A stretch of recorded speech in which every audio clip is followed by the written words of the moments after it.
Sanderson's laws of magic are brilliant. If your magic works like a superpower, but what about magic that doesn't belong to anyone, that can't be used, only endured? About a year or so ago, I did several videos studying Sanderson's laws and applying what I learned to create new and update old magic systems. Eventually, though, I hit a snag. My upcoming novel, The Fourth Wall, has magic that is unusable. It's nature. Mere humans are simply caught in its throes. Applying limitations, weaknesses, and costs to this phenomena-based magic felt forced, and I didn't see any added value bleeding into the story itself. So, today, we're going to escape the magic system and look at Sanderson's laws under a new lens: magic as nature. For the sake of today's video, let's split magic into two types: tool magic and nature magic. Many stories use both of these types of magic. Since Tolkien is our definitive guide, let's take Lord of the Rings as an example. On one side, there are the wizards who use spells, as well as magic objects galore for people to use even if they don't have any magical talent. Then there are evil forests that eat hobbits for breakfast. You could say the Ring of Power is Sauron's hammer and nails, and evil forests are more akin to a rolling thunderstorm. With this type distinction in mind, let's take another look at Sanderson's guidelines. The first law of magic states an author's ability to solve conflict with magic is directly proportional to how well the reader understands said magic. I'm not going to debate hard versus soft magic. You can watch my old video for that. Instead, I want to examine how this applies to usable magic versus nature magic. In tool-based systems, the first law is about clarity. The reader understands the rules so they can appreciate clever problem solving. In phenomena magic, there's no user logic to grasp.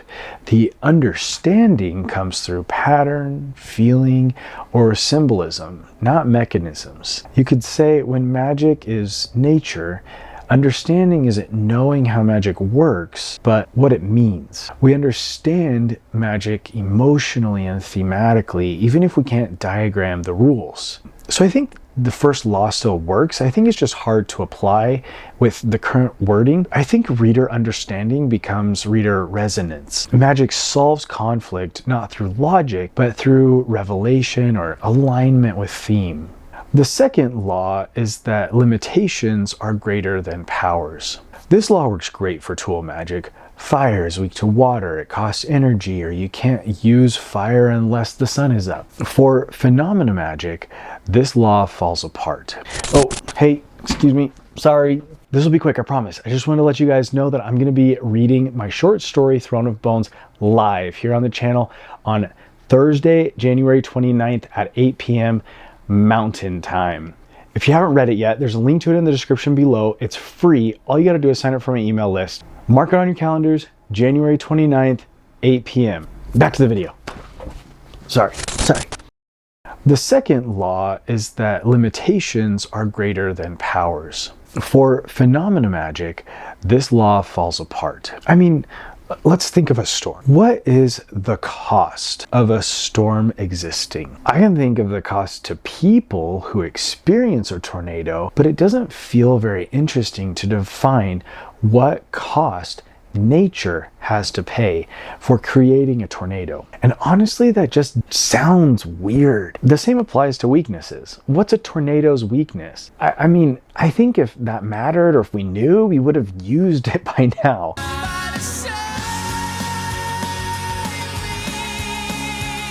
For phenomenon magic, the weakness doesn't belong to the magic.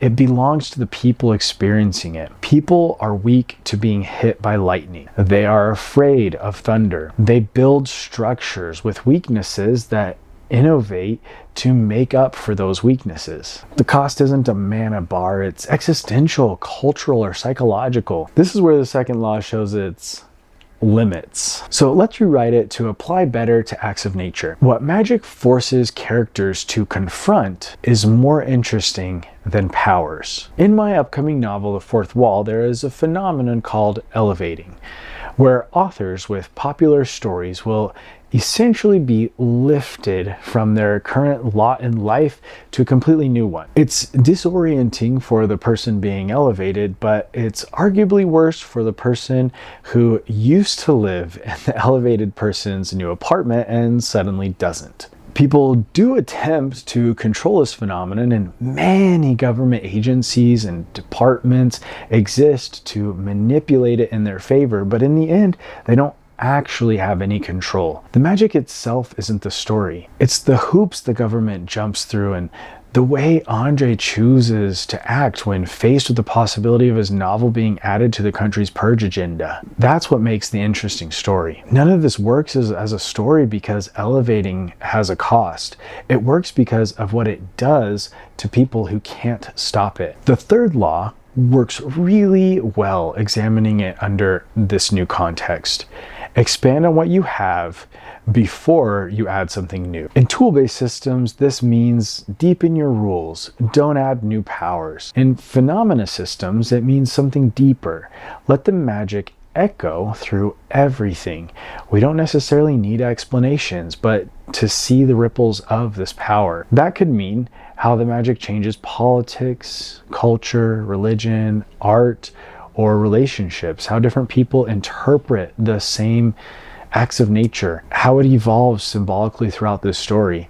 Instead of expanding mechanics, you expand meaning. In the fourth wall, an author's fictional work can immortalize them, literally.